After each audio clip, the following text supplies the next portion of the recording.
오늘은 공경심을 가진 자에게 오는 축복, 이런 제목의 말씀 함께 나누도록 하겠습니다. 우리가 하나님의 말씀을 통해서 배우는 중요한 가치가 있습니다. 그것은 뭐냐면 우리가 믿음 안에서 건전한 자아관과 사람답게 사는 일을 하나님의 말씀을 통해서 우리가 터득하는 일입니다. 하나님의 말씀에 비춰보면 우리가 하나님의 백성으로서 또 하나님의 자녀답게 살아가는 일이야말로 크나큰 축복입니다. 여러분, 우리가 사람다운 사람이 되고 하나님의 자녀다움을 견지하고 살아갈 때에 우리 속에는 크나큰 자존감이 생기게 돼요. 여러분, 그런데 사람은 사람이로되 사람다움을 잃어버리고 하나님의 자녀다움을 잃어버리고 살아가게 되면 어떻게 되느냐? 일생을 막 살 수는 있지만 그 삶의 끝에는 하나님의 심판이 기다리고 있거든요. 히브리서 9장 27절에 보면 한 번 죽는 것은 정하신 것이요 그 위에는 심판이 있을 것이라고 말씀하고 있어요. 한번 따라서 하시겠습니다. 한 번 죽는 것은 정하신 것이요 그 위에 심판이 있으리라. 그러니 하나님의 말씀을 통해서 사람답게 살고 하나님의 백성답게 살고 하나님의 자녀답게 살아가는 것이 얼마나 복된 일이에요. 여러분들이 그 복을 받는 분들인 줄로 믿습니다. 생각하건대 우리 그리스도인들은 하나님의 선행 은총에 의해서 구원을 받았어요. 여러분, 구원 받으셨어요. 우리가 자격이 있어서가 아니에요. 우리가 공이 있어서가 아니에요. 우리가 잘나서가 아니에요. 하나님이 우리가 부족함에도 불구하고 우리가 내세울 게 없다 하더라도 비록 죄인이라 할지라도 하나님이 먼저 손 내밀어 주시는 거예요. 내가 너희를 택했어. 내가 너희를 지명하여 불렀다. 너의 모든 죄를 십자가에서 몸짓고 피 흘려 사하여 줄게. 믿고 따라와. 영생을 줄게. 하나님 나라를 선물로 줄게. 믿어. 그러면 돼. 그러는 거예요. 선행 은총이죠.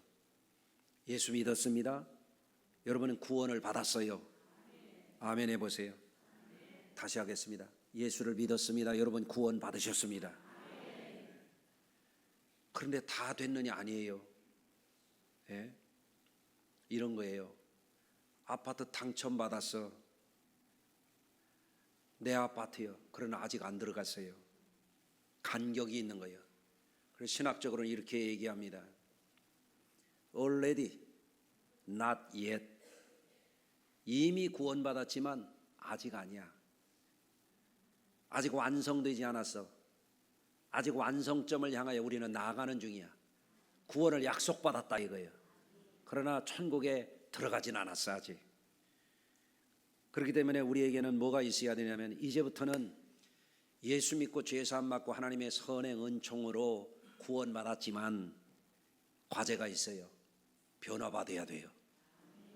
그래서 로마서 12장 2절에는 이렇게 말씀합니다. 너희는 이 세대를 본받지 말고 오직 마음을 새롭게 함으로 변화를 받아 하나님의 선하시고 기뻐하시고 온전하신 뜻이 무엇인지 분별하고 살으라는 거예요. 변화를 받아 새롭게 되어 분별하고 살아라. 아멘 하실 수 있어요?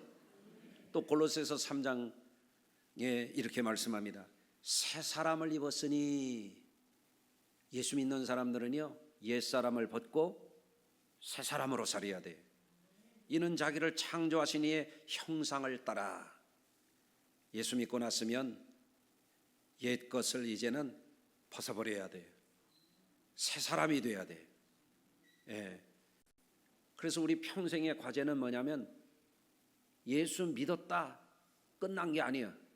예수 믿었으니 잃어버렸던 하나님의 형상을 찾아가야 돼. 그걸 우리의 신앙의 위대한 스승인 존 웨슬리 목사님은 뭐라고 말씀하셨냐면 성화의 과정이라 그랬어요. 성화. 옆에 분하고 한번 인사하십시다. 우리 성화되어 살아갑시다. 거룩하게 변화된다는 거예요. 주님을 닮은 사람으로 변화되어야 된다는 거예요. 아멘. 예. 그러면 우리 그리스도인들이 변화를 받는다 할 때 변화된 인간의 기준이 있어야 될 거 아니에요. 그래서 하나님께서 430년 동안 노예살이하던 그 백성들을 구원해 놓으신 다음에 너희는 이렇게 변화되어서 살아야 돼 하고 첫 번째 주신 게 뭐냐면 출애굽기 20장에 나오는 10계명이에요. 예. 1계명에서부터 4계명까지는 하나님을 향하여 우리가 지킬 계명, 5계명에서 10계명까지 6가지의 계명은 사람에 대하여 지켜야 될 계명. 그래서 사람다운 사람의 기준이 되는 첫 번째 계명이 뭐냐? 따라서 하십니다. 내 부모를 공경하라. 아멘. 이게 인간다움의 첫 번째예요. 430년이나 노예살이를 했으니 살아남기 위해서 이 사람들이 얼마나 막 살았겠어요. 예? 어제도 우리 성도님하고 한번 얘기하는데 고향 동네에서 집성촌인데 동네 어른들이 모이면 맨날 양반 상껏들 그러고 살았다는 거예요. 그렇게 해가지고 근본이 무한 사람들은 그냥 저것들 해가면서 무시했다는 거예요. 상껏들 그랬다는 거예요. 예? 왜 그랬을까요?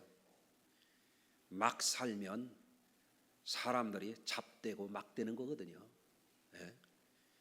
430년이나 노예살이를 했으니 10계명을 보면 그들이 어떤 사람들인가를 뒤집어 보면 알아요. 부모 공경 안 해요. 예. 그리고 간음하고 살인하고 도둑질하고 거짓말하고 이웃의 것 막 탐내면서 막 되는 대로 사는 거야. 뒤죽박죽 사는 거야. 요즘에도 그런 사람들이 있잖아요. 예. 설마 여러분은 아니겠죠? 아멘 할 수 있어요? 예. 사람다운 삶의 첫 단계, 부모를 공경하는 사람. 이것이 기준입니다. 예수님도 이것을 강조하셨어요. 마태복음 15장입니다. 너희는 이르되 누구든지 아버지에게나 어머니에게나 말하기를 내가 드려 유익하게 할 것이 하나님께 드림이 되었다고 말하기만 하면 그 부모를 공경할 것이 없다 하여 너희의 전통으로 하나님의 말씀을 폐하는도다. 예수님 그 공생의 기간 동안에 이 바리새인 율법주의자들을 외식하는 사람들이 하나님의 계명을 제 마음대로 변질시켰던 거예요. 뭐라고 얘기하냐면 너희가 부모에게 드릴 거를 하나님께 드렸다고 하면 부모 공경 안 해도 돼, 이렇게 잘못 가르쳤다는 거예요. 10계명에 분명히 네 부모를 공경하라고 하나님이 명령하셨는데 그거를 변질시킨 거예요. 예. 지난번에 오래 전입니다. 부교역자 중에 추석 연휴 때 잘 다녀왔다고 그러길래 어디 갔다 왔어? 그랬더니 어디 가서 놀고 왔더라고요. 그래서 내가 부목사에게 자네 큰일 났구나. 자네 부모가 명절 때라고 평소에 잘 보지 못하는 목사 아들을 목 빼고 눈 빠지게 기다렸을 텐데 어디 가서 놀고 왔어? 다시 가라. 가서 인사하고 와. 무슨 목사가 부모에게 할 도리를 안 하고 놀러 다녀? 제가 그런 적이 있어요. 나 꼰대예요? 내가 잘 가르치는 거예요. 요새 사람들은 지 마음에 안 들면 꼰대라고 그러대. 내가 꼰대가 아니라 목사는 품격이 다른 윤리 기준과 신앙 양심이 있어야지. 그렇잖아요? 여러분, 주의 일 한다고 무슨 교회 생활 열심히 한다고 제 부모에게 할 도리 안 하면 안 돼요. 저는 우리 성도들에게 그래요. 집에 가서 잘하라고. 교회 와서 주여 주여만 하지 말고 집에 가서 잘하라고. 집에 가서 잘해야 가족들이 구원받지. 그렇잖아요? 교회 와서 주여 주여만 하지 교회 가서 엉터리로 사니까 가족 구원 못 시키는 거예요. 예? 여러분, 그만큼 이 부모 공경의 계명이라는 것은 인간다움, 하나님의 백성다움, 하나님의 자녀된 삶을 살아가는 인격적인 바탕이 되는 겁니다. 그 말씀을 사도는 에베소 교회에 좀 더 구체적으로 말씀해 준 것이 오늘 본문이에요. 첫째는 뭐냐면 자녀들아 너희 부모에게 순종하라는 거예요. 한번 따라서 해보십니다. 자녀들아 내 부모에게 순종하라. 부모에게 뭐 하라고요? 순종하라. 왜 순종하래요? 왜 내가 요즘 애들 어쩔 그러대? 어쩔 이유를 달아놨어요. 이것이 옳으니라. 아멘. 부모에게 순종해야 되는 것은 딴 이유가 없어. 이게 옳아. 이걸 가리켜서 뭐라 그러면 당위의 법칙이라 그래요. 근세 철학을 완성했다고 하는 임마누엘 칸트는 철학사에 있어서 위대한 인물이에요. 거봉이에요. 이분은. 그래서 철학을 얘기할 때 칸트 이전과 칸트 이후를 갈라서 얘기할 정도예요. 이분이 실천 이성 비판에서 사람들이 지켜야 될 도덕, 사람들이 지켜야 될 윤리의 기준이 뭐냐라고 하는 걸 아주 명쾌하게 얘기했어요. 사람이라면 이러이러해야 된다. 남편이라면 이래야 되고 아내라면 이래야 된다. 부모는 이래야 되고 자식은 이래야 된다. 스승이라면 이래야 되고 제자라면 이래야 된다. 이게 뭐냐? 이 윤리거든요. 윤리. 사람이라면 마땅히 지켜야 돼요. 짐승과 구별되는 윤리, 사람과 사람 사이의 질서, 이 기준이 뭐냐? 이거를 당위의 법칙이라고 그랬어요. 참 철학도 필요해. 그래서 예를 들어서 결혼한 남자가 아무 데나 가가지고 아무 여자나 붙들고 I love you, I love you 하고 다니면 돼요? 안 돼요? 몰라요? 안 돼요? 안 돼요? 안 되죠. 왜 안 돼요? 그게 당위의 법칙이라는 거예요. 당위. 마땅히 그래야 되지 뭔 이유가 따로 있어. 그런 얘기예요. 아멘. 그럼 부모에게 순종하라. 딴 이유가 없어. 이건 옳아. 이거를 가르쳐 주는 거예요. 하나님의 말씀이.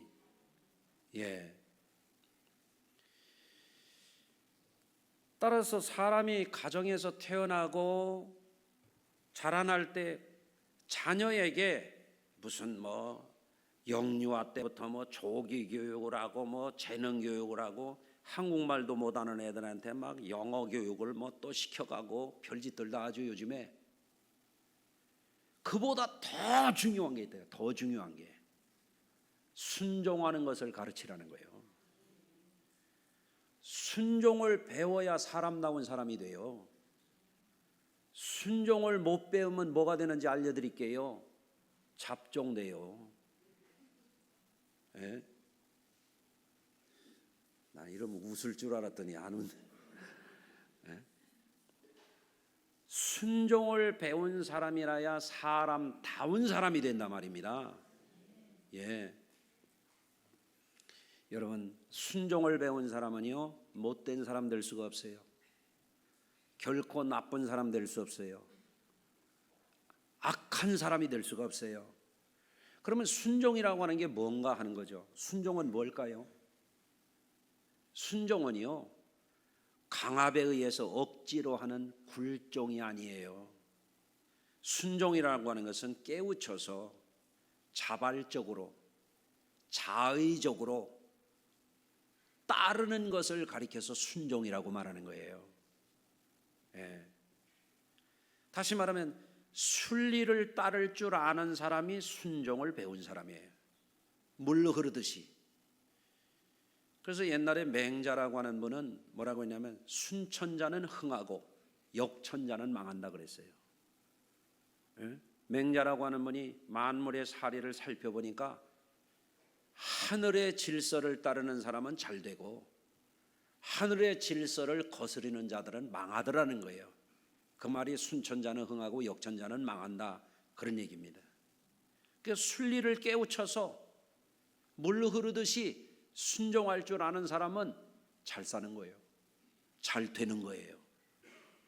자, 여러분, 성경도 이것을 가르치고 있잖아요. 에베소서 4장 6절입니다. 하나님도 한 분이시니 만유의 아버지시라. 어떤 사람이 그러잖아요. 우리 집에 아버지 있는데 왜 교회 가면 아버지 아버지 그러냐고. 여기 답이 나왔잖아요. 하나님을 왜 아버지라고 부르느냐? 만물을 만드신 분이기 때문에 그런 거예요. 따라서 하십시다. 하나님은 만물의 모든 존재의 아버지시라. 하나님도 한 분이시니 만유의 아버지시라. 만유 위에 계시고 높은 분이라는 거예요. 만유를 통일하시고 섭리하시는 거예요. 만유 가운데 계시도다. 또 만물을 그 발 아래에 복종하게 하시고. 아멘. 그러니까 하나님의 세계는 어떤 세계냐? 질서의 세계라 이거예요. 하나님의 세계는 혼돈의 세계가 아니야. 하나님의 세계는 마구잡이 세계가 아니야. 하나님이 그 만물을 질서 있게 순리로 다스리시는 거예요. 예. 그런데 가정에서 태어난 사람이 이 순리를 배우고 그 순리를 따라서 순종하는 것을 배우지 못하게 되면 어떻게 되느냐? 부모 자녀의 관계가 깨지는 거예요. 예? 부부간의 관계가 깨지는 거예요. 형제간의 관계가 깨어지는 거예요. 왜? 순리를 거스르기 때문에 그런 거예요. 예. 그래서 여러분, 가정이라고 하는 것은 정상적인 인격이 형성되는 요람이에요. 가정에서 순종하는 것을 보고 가정에서 순종하는 것을 배워야 돼. 여러분, 학습과 배움은 다르다고 그러잖아요. 학습한다고 배워지는 게 아니야. 배워진다고 하는 것은 몸에 익히는 거예요. 배워야 내 것이 돼. 학습만 해가지고는 머리로는 알지만 내 것이 안 돼. 순종을 배워서 몸에 배도록 익혀야 그 사람이 사람다운 사람 된다, 그 말이에요. 예. 부모님은 조부모님에게 순종의 본을 보이고, 부부간에도 물 흐르듯이 순종해야 돼요. 예를 들어 볼게요. 여보, 나 오늘 시원한 거 먹고 싶네. 그러면 주는 대로 먹어요. 예? 이건 뭐예요? 뒤트는 거야. 거역하는 거예요. 그럼 다시 한번 해볼게요. 여러분이 한번 대답해 보세요. 여보, 나 오늘 시원한 거 먹고 싶네. 그럽시다. 이래야지. 이게 뭐예요? 순종이에요. 아내가 남편에게 말합니다. 여보, 저 무거운 것 좀 들어다 여기다 옮겨주세요. 아이, 그것도 못 들어. 에?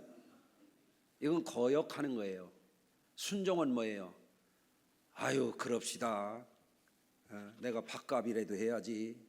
번쩍 들여다주고, 또 뭐 좀 더 할 거 없어요? 이렇게 해야지. 그러면 아내의 마음이 얼마나 시원하겠어. 그래요, 안 그래요? 그렇죠? 가정에서도 순종이 안 되는 가정은 부부관계도요 삐걱삐걱합니다. 으르렁거립니다. 어떤 사람은 못 살겠다고 난리칩니다. 왜? 순종이 안 돼서 그래요. 여러분은 어떨까요? 순종하며 사는 게 복입니다. 네? 어린아이들도 그래요. 어린아이들도 엄마, 나 이거 먹고 싶어요. 저거는 맨 처먹을 것만 찾아 쌓고. 그러면 아이의 마음속에 뭐가 생겨요? 분노가 생기는 거예요. 나는 엄마가 싫어. 크기만 해봐라. 예? 명절 때도 안 나타나지. 여러분, 부모도 이게 웬만한 것이면 자녀에게도 순리를 따라서 순종해 줄 줄 알아야 돼요. 그래야 그 아이들의 내면 속에 좋은 성품, 다른 사람의 의견을 존중할 줄 아는 인격이 형성이 되는 거예요. 요즘에 우리 손주들이 저를 보면 뭘 달라고 그래? 뭘 달라고 그럴까요? 할아버지 사탕. 그러면 제가 줄까요? 안 줄까요? 저는 꼭 줍니다. 그런데 우리 큰 며느리는 안 그러는데 둘째는 내가 사탕 준다면 눈이 동그래져. 충치 먹는다고. 내가 그래요. 야, 애들은 사탕 먹어야 되는 거야. 어린아이들은 뇌에 당분이 에너지가 들어가야 뇌도 활성화되고 기분도 좋아지고 아이들이 쑥쑥 크는 거야. 커봐라 주어도 안 먹는다. 집에 가서 양치질이나 잘해줘. 그래 내가 주죠.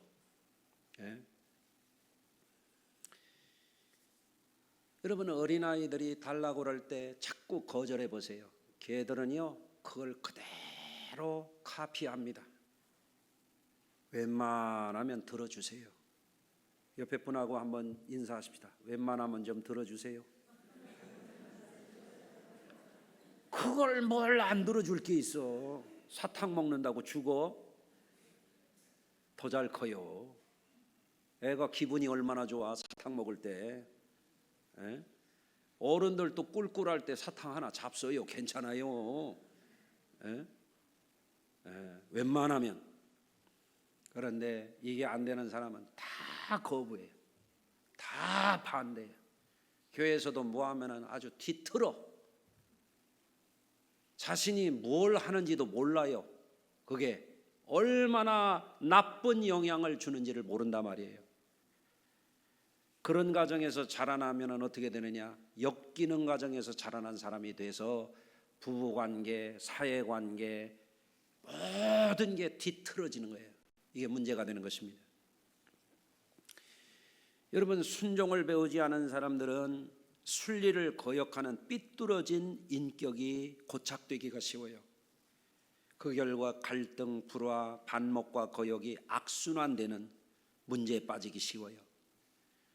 그러면서 끊임없이 상처를 받아요. 자기 자신의 불안과 열등감, 그리고 자기 자신이 잘못되는 것을 감추기 위해서 가면을 쓰게 됩니다.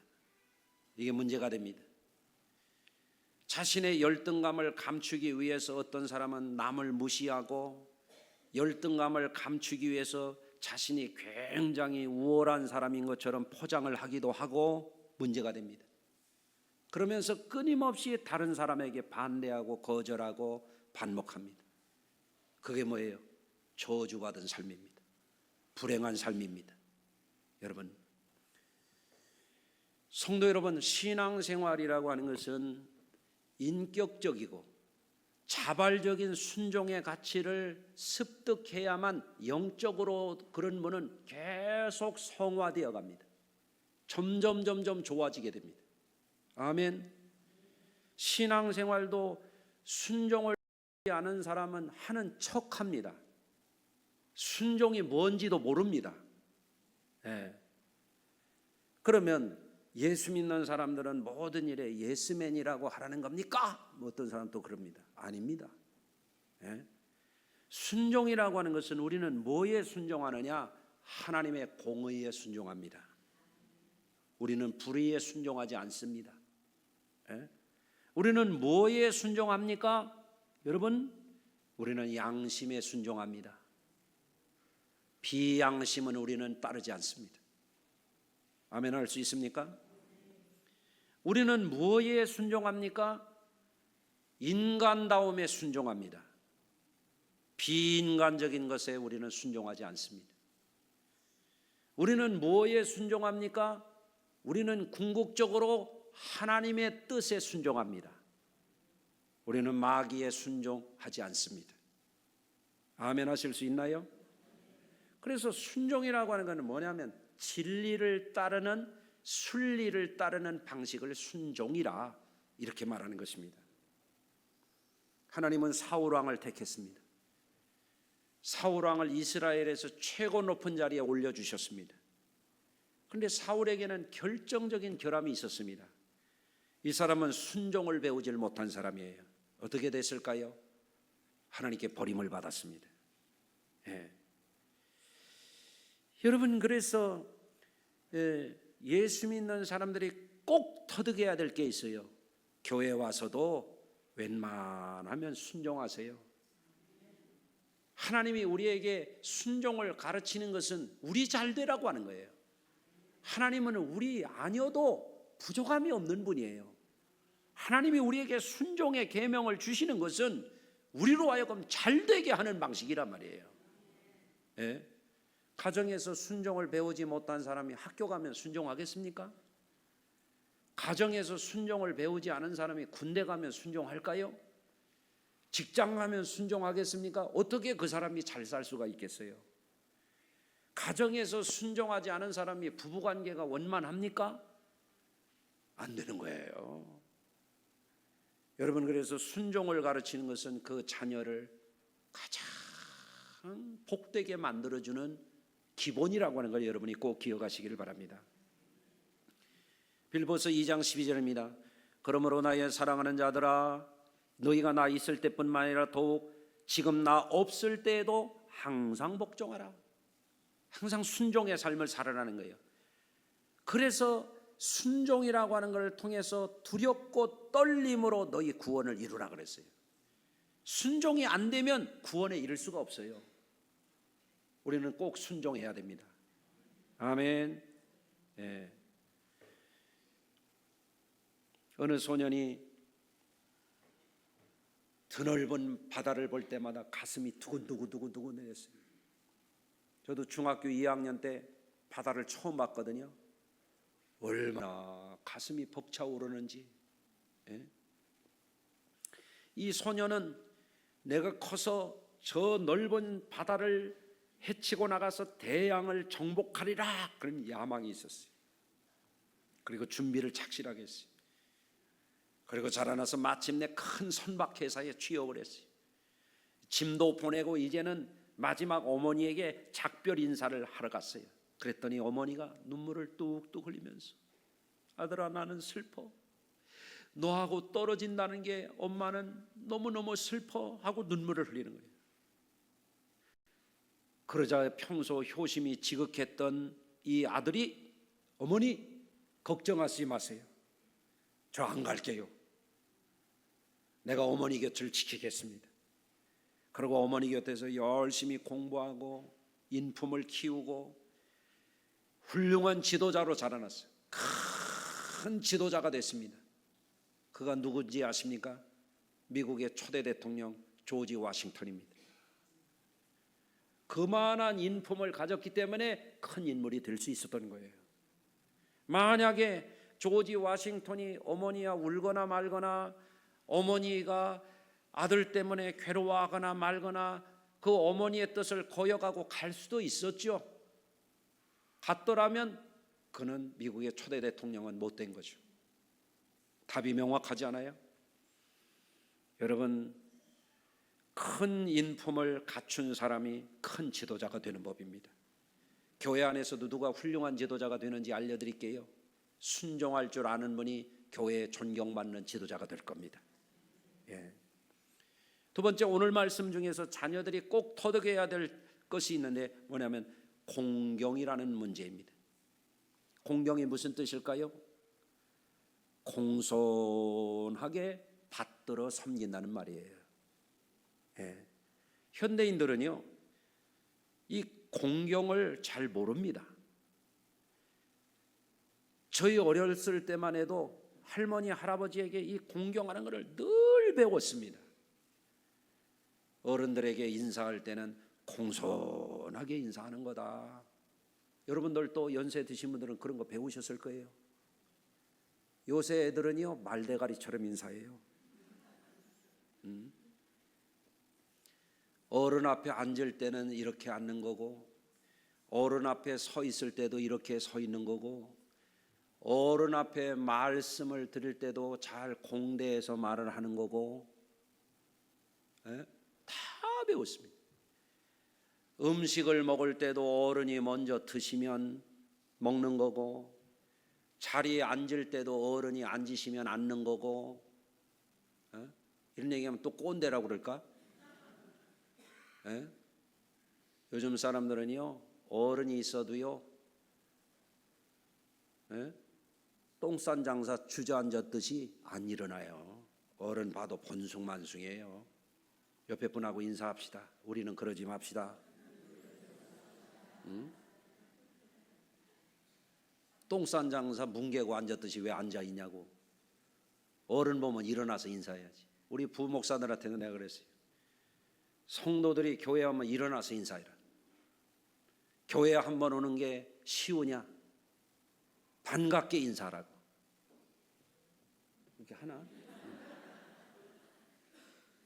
본을 보여야죠. 본을 보여야죠. 그렇죠? 굉장히 중요한 거예요. 가정에서도 이게 실종돼 가고 있어요. 학교에서 이런 거 가르치면 애들이 다 꼰대라고 그러는데, 이혜진 원사님 빨리 나와서 잘했네. 기가 막힌 거 아니에요? 사람다움을 가르치면 그걸 배우는 게 저에게 축복인데, 그걸 거절하는 세대가 됐어요. 생각 없는 어른들도 그런 거 보고 꼰대라고 또 하고 돌아다니더라고. 한심하지? 기가 막히죠. 그런데 이거를 배워가지고 비즈니스를 잘하고, 이거를 배워가지고 인류를 만드는 그런 사람들이 있더라고. 여러분, 우리나라 항공사가 세계 1등 된 거 아세요? 올해도? 어느 항공사라고 내가 말을 못 하겠네. 제가 오래전에 20몇 년 전에 해외에 나가는데 비행기 탔다가 놀랬어요. 우리나라 항공사 아닌데 음식 갖다 던지더라니까. 이야, 그래서 내가 다음에는 이 항공사 안 탄다고 그랬지. 어떻게 손님한테 음식을 던지더라고. 우리 한국 항공사 타봐요. 얼마나 친절해요. 콜 버튼 누르면 와가지고 앉아가지고 이렇게 물어보잖아요. 항공사가 공경을 배웠더라고. 어른에게 물을 갖다가도 찔떡 주지 않았어요. 쟁반에 받쳐다가. 이걸 왜 그러냐면 어른들이 공경하는 걸 가르쳐서 그런 거예요. 그걸 어디 가면 이런 거를 하냐면, 인류 레스토랑이나 인류 호텔 뷔페 같은 데 가면 잘 총지배인이 경영 마인드가 뛰어난 사람들은 직원들을 잘 가르쳐가지고 이거를 하는 거예요. 그 사람들이 돈을 잘 벌어 공경을 배워가지고 손님들이 너무너무 좋은 거지. 품격 있는 대우를 받으니까 비싸도 거기 가는 거지. 그렇잖아요. 우리 성수교회 품격이 있어야 돼요. 성도들 간에도 인사 잘해야 돼요. 소닥대면 안 돼요. 아멘. 근데 이게 안 되는 사람은 안 되더라고요. 고개가 안 숙여지더라고. 안타까운 일이죠. 신학생 시절에 저를 가르쳤던 아주 훌륭한 교수님이 있어요. 이분은 미국의 신학대학에서도, 명문대학에서 교수하다가 연세대학에서도 와서 가르치다가, 제가 신학생 시절에 저희 와서 가르치는 김하태 박사라는 분이 있어요. 철학 교수예요. 이분이 가르쳤던 것 다 잊어버렸는데 한 가지 기억에 인상적으로 남는 게 있는 게 있었어요. 뭐냐면 경사상을 가르쳐요. 공경할 경자, 받들 경자. 이것이 오늘날에 사라져가고 있어요. 이게 한국 사람들이 옛날에는 잘 가지고 있던 거야. 한국 가정에 이게 잘 녹아 있던 거야. 한국 학교에 이게 잘 자리매김했던 건데 이게 다 없어지고 있어요. 정치판에도 이게 다 지금 찾기가 어려워. 단어 속에 있어요. 경애, 존경하는 마음으로 사랑한다는 거예요. 경애, 존경. 옆에 분하고 한번 인사 다시 할게요. 존경합니다. 한번 해보세요. 성도 간에 존경해야죠. 존경해야죠. 남편, 아내 존경해야죠. 서로. 헛떡개비로 여기면 안 돼요. 에? 어떻게 가벼이 그렇게 여겨가지고 가정에 행복이 오겠어요? 안 되죠. 에? 경로, 연세가 많이 든 분들을 잘 우대하고 받든다는 얘기잖아요. 단어 속에 있어요. 경천, 하나님을 받들어 섬기는 것을 경천이라 그래요. 우리 고등학교 때 교훈 중에 하나였어요. 예? 주작의 대가인 주희는 경이란 일심의 주제이며 만사의 근본이라, 이걸 도덕에서 말했어요. 예?